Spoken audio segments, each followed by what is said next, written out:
Kenija. Trečioje vietoje, third place. Antroje, the second place, Eunice Kalės, Kenija.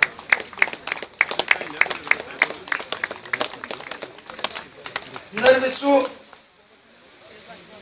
gerbėjų džiaugsmui nugalėtoja tapo Rasa Drazdauskaitė, Šiauliai.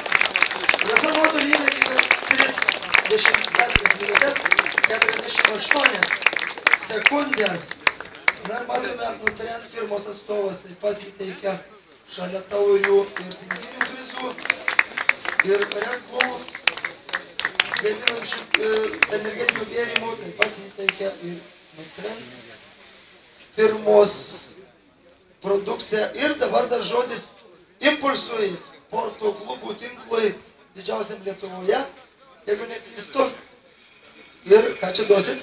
Ką čia duosit? 3 geriausias Lietuvos bėgikės. Šiandien apdovanosime narystės kortelėmis į sporto klubą. Labai šaunu, kad Rasa Drazdauskaitė pas mus Šiauliuose turbūt sportuos. Impulse ir visi kiti.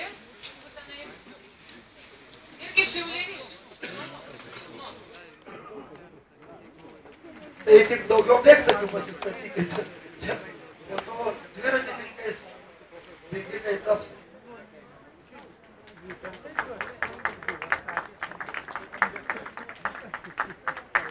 This is special prize for Lithuanian runners.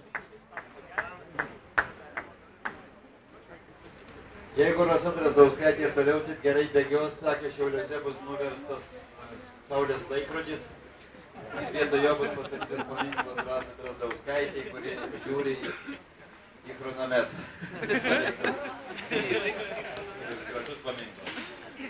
Ir šypsosi, matydama gerą laiką.